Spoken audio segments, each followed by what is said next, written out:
C'est un plaisir de vous retrouver à la une de l'actualité de ce soir. Un nouveau marché de proximité a été inauguré à Bazré dans le département de Saint-Fra. Cette infrastructure vise à lutter contre la vie chère en facilitant l'accès aux produits vivriers.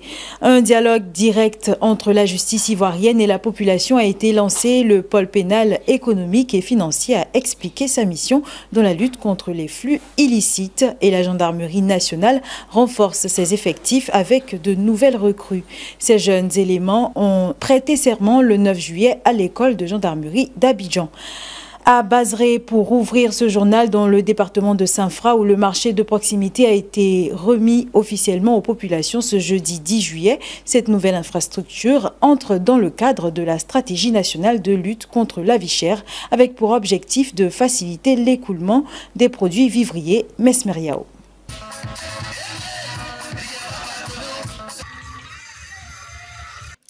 C'est dans cette ambiance festive que Bazré, localité du département de Saint-Fra, a accueilli son tout nouveau marché de proximité. Une infrastructure dédiée au regroupement et à la commercialisation des produits vivriers. Les populations saluent cette initiative qui vient rapprocher les produits de consommation des ménages. Le marché de proximité, ça nous arrange. Comme ça, nos soeurs qui sont sur ce marché, ça va diminuer la pauvreté, ça va diminuer la cherté. Comme ça, elles seront autonomes. Présent à cette cérémonie, le directeur général de l'OCPV souligne l'impact de ces marchés sur le quotidien des Ivoiriens. Le marché de proximité, en plus des solutions concrètes que je viens de mentionner, va également créer de la richesse, améliorer les revenus des acteurs, créer des emplois et surtout booster la production vivrière locale. Et vu que la majorité des acteurs de ce secteur sont des femmes, ce projet contribuera à l'autonomisation de celles-ci. Le président du conseil régional de la Maraoué, Zoro Epiphane Balo, invite les populations à faire bon usage de cette infrastructure. Ce marché fait partie d'un vaste programme de 155 marchés en construction à travers le pays, dont 40 déjà en phase pilote. Un engagement fort de l'État de Côte d'Ivoire dans la lutte contre la vie chère. Des tricycles et des camions de ramassage ont été remis aux différentes coopératives de la région. Pour améliorer les conditions de vie, mais aussi pour renforcer la confiance entre citoyens et institutions, le ministère de la Justice et des Droits de l'Homme, en partenariat avec la coopération allemande, a organisé la première édition de la journée citoyenne du pôle pénal économique et financier. Cette initiative s'est tenue autour du thème « La réponse judiciaire ivoirienne à la lutte contre le blanchiment de capitaux et le financement du terrorisme ». Déborah Bounou nous fait le point.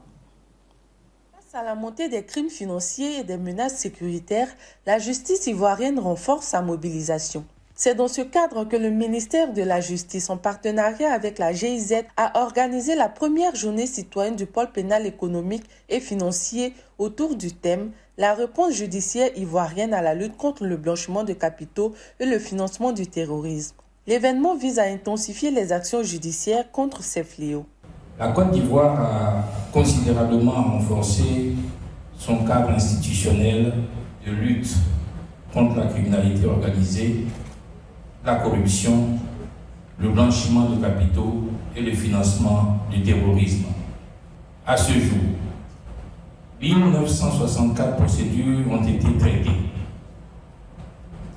1174 clôturées et 819 jugés, illustrant l'efficacité et la cadence soutenue de ces investigations. Plusieurs mesures concrètes ont été mises en œuvre pour renforcer la lutte contre le blanchiment de capitaux et le financement du terrorisme. Parmi celles-ci, une attention particulière a été portée à la modernisation des outils informatiques, essentiels pour améliorer la détection, l'analyse et le traitement des infractions financières complexes. Nous mettons clairement un accent sur le domaine de la numérisation. Nous avons modernisé avec succès le système informatique interne du PPEF. Cela a non seulement permis d'améliorer la sécurité des données, mais aussi de jeter les bases d'un système numérique de gestion de cas traités par votre juridiction. Les cas ne sont plus traités uniquement sur papier de façon manuelle, mais également de manière numérique. Cela facilite non seulement le traitement individuel des cas, mais favorise également la coopération et la collaboration dans le traitement des cas. Le pôle pénal économique et financier est un outil judiciaire stratégique mis en place pour lutter efficacement contre la délinquance financière dans un contexte national et international de plus en plus exigeant en matière de transparence et de gouvernance. Et pendant que la justice renforce sa proximité avec les populations, le marché financier, lui, entame sa révolution numérique, finit les files d'attente et la paperasse interminable. L'investissement dans les titres publics de l'UEMOA entre dans une nouvelle ère digitale. Le dépositaire central, banque de règlement, vient de lever le voile sur une plateforme numérique révolutionnaire qui permet aux investisseurs de souscrire en ligne aux émissions de titres publics. Lancée officiellement à Abidjan le vendredi 11 juillet 2024, cette innovation marque un tournant décisif dans la digitalisation du marché financier régional. Drissa Diané et Déborah Bono. Financé par le Fonds pour le développement des marchés des capitaux de la BAD, ce projet s'inscrit dans une dynamique de transformation digitale du marché primaire. À travers cette solution, les investisseurs pourront désormais accéder de manière sécurisée, rapide et transparente aux titres publics émis sur l'ensemble du territoire UEMOA. On peut en extraire qu'il y avait un besoin de plus de transparence dans les opérations, un besoin de célérité, puisque quand un émetteur fait une émission, son objectif c'est de pouvoir sortir vite son opération de manière transparente. Et donc l'objectif est né, ce n'est pas simplement le dépositaire, c'est tout le marché en fait. Tout le marché a porté le projet, en commençant par le régulateur, mais les acteurs du marché. Alors avec cette plateforme, on n'aura plus à devoir par exemple transporter les bulletins de souscription d'un pays à un autre pour les distribuer à tous les clients. On n'aura plus à chercher à aller démarcher des clients de manière physique ou que les clients viennent se rendre à nos bureaux pour souscrire de manière manuelle. Ils auront justement, grâce à cette plateforme, la possibilité en ligne, une fois qu'ils ont une SGI, de pouvoir souscrire parce que toute la documentation y sera téléchargée. La mise en place de cette plateforme illustre aussi l'engagement des autorités régionales à accompagner la digitalisation des services publics, notamment dans le secteur financier. Le ministre de la Transition numérique a salué une initiative en phase avec les ambitions de l'UEMOA. Nous avons compris que chacun doit jouer son rôle. Voilà pourquoi je me réjouis de cette plateforme qui permet de démocratiser donc les souscriptions, de sorte que l'Ivoirien ou l'Africain, le Malien, le Burkinabé, le Togolais, le Béninois de la diaspora puisse à partir de son smartphone faire une souscription pour éviter que des privilégiés arrivent à prendre effectivement des parts dans des souscriptions parce que le manuel crée forcément ce que vous savez. Avec cet outil, le dépositaire central banque de règlement ouvre une nouvelle ère de modernisation financière. Une innovation pensée pour rapprocher les citoyens des opportunités offertes par le marché financier régional. Après la sécurité numérique, parlons à présent de protection territoriale. La gendarmerie nationale s'agrandit. Une nouvelle vague de recrues a prêté serment ce mercredi à Abidjan lors d'une cérémonie empreinte de solennité. La famille de la gendarmerie nationale s'agrandit. De nouveaux éléments de ce corps d'élite des forces de défense et de sécurité ivoiriennes ont prêté serment le mercredi 9 juillet à l'école de gendarmerie d'Abidjan. Lucien Aoussi et Zénab Goumbri. La famille de la gendarmerie nationale s'agrandit. De nouveaux éléments de ce corps d'élite des forces de défense et de sécurité ivoiriennes ont prêté serment le mercredi 9 juillet à l'école de gendarmerie d'Abidjan. À cette occasion, le ministre d'État, ministre de la Défense, Téné Birahima Ouattara, qui représentait le président ivoirien, chef suprême des armées, a passé un message aux gendarmes. Officiers élèves de la promotion loyauté. La loyauté est une vertu qui caractérise un engagement sans faille aux valeurs de la République.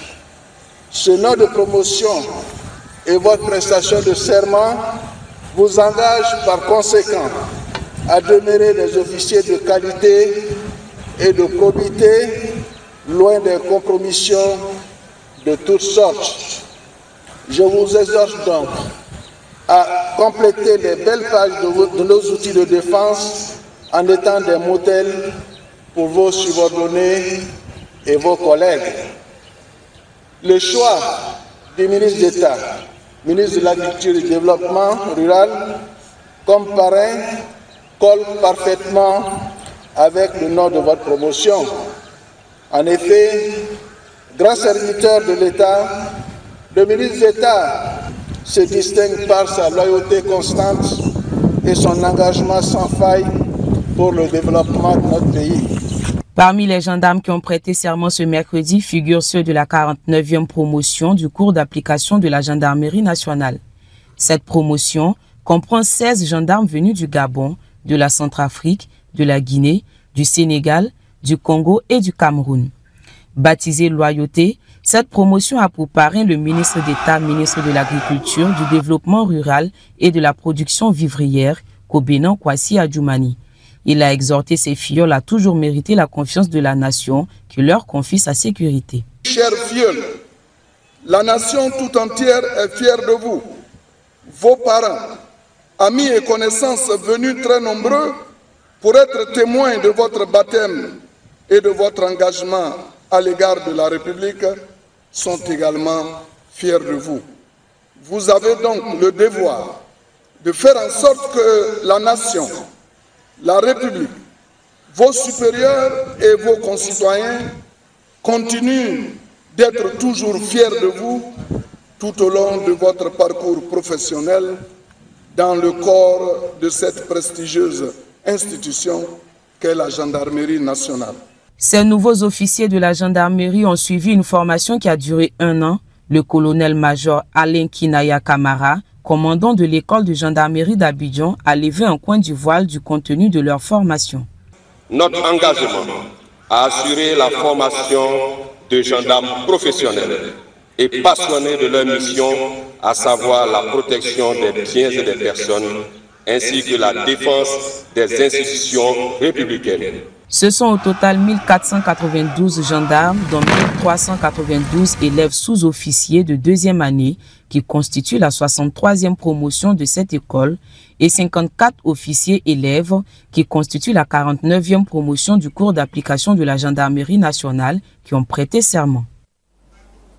Et alors que la défense nationale se renforce, l'innovation technologique avance à grands pas. La Côte d'Ivoire affiche clairement ses ambitions en matière d'innovation technologique. Ce jeudi 10 juillet 2025, le Premier ministre a procédé à l'ouverture de la première édition de Ivoire Tech Forum, un événement majeur qui se tient à Abidjan jusqu'au 11 juillet 2025. Objectif, affirmer le leadership du pays dans l'univers du digital et offrir une plateforme d'échange aux acteurs de l'écosystème numérique. Drissa Diané et Fanny Karidja. Moderniser l'administration, digitaliser les services publics, renforcer les capacités de l'État grâce à la technologie, tel est le cap que se fixe le gouvernement ivoirien et cela passe par des alliances stratégiques comme celle signée avec G42 Presite. Une entreprise de pointe dans l'intelligence artificielle et l'analyse de données. 2 protocoles d'accords non contraignants ont été paraphés. Le premier lit G42 préside au ministère de la Transition numérique pour le développement de solutions numériques innovantes. Le second engage le ministère d'État, ministère de la Fonction publique et de la modernisation de l'administration dans une collaboration en vue d'une digitalisation intelligente des services publics. Un accord bilatéral de UAE et la Côte d'Ivoire. On est ensemble pour cette journée de digitalisation. Et merci encore Madame Oloto, la ministre, et Monsieur Khalid Konaté pour tous les supports et soutiens que vous nous avez donnés. Le Premier ministre, merci pour la prémature aussi dans toutes les démarches qu'on a fait pour éventuellement arriver à conclure cet accord. Presite est là pour vous aider et on est ensemble dans la journée de la digitalisation et numérisation. Dire, Monsieur le Premier ministre, combien à la fonction publique et modernisation de l'administration nous sommes soulagés, heureux d'avoir auprès de Presite des partenaires stratégiques pour accompagner la vision du président de la République, pour mettre en œuvre vos orientations stratégiques en vue d'une administration publique moderne, performante, efficace. Cela ne saurait passer sans des partenariats dynamiques avec des entreprises capable de nous accompagner dans ce grand projet. À travers ces accords, la Côte d'Ivoire affirme sa volonté de rester à la pointe de la révolution numérique africaine, une vision qui s'inscrit pleinement dans les objectifs du gouvernement en matière de transformation de l'État et de qualité de service aux usagers. Et l'actualité internationale nous mène aux États-Unis. Ce vendredi à la Maison-Blanche, le président américain Donald Trump a salué l'anglais si beau du président libérien Joseph Boakai, s'étonnant qu'il ait appris à parler aussi bien dans son pays, le Libéria. Ancienne colonie fondée par d'anciens esclaves américains, a pourtant l'anglais comme langue officielle depuis les années 1820, un fait ignoré par Trump. Cette remarque a suscité de vives réactions au Libéria. Des figures politiques ont dénoncé un ton condescendant perçu comme révélateur de regards souvent réducteur des dirigeants occidentaux sur l'Afrique. De son côté, le gouvernement libérien a tenté d'apaiser les tensions, indiquant que le président Boakai n'aurait pas été frustré. Un épisode diplomatique qui illustre combien une simple phrase peut heurter lorsqu'elle manque de contexte culturel. C'est sur cette note que nous clôturons ce journal. Merci de l'avoir suivi. Bonne suite de programme.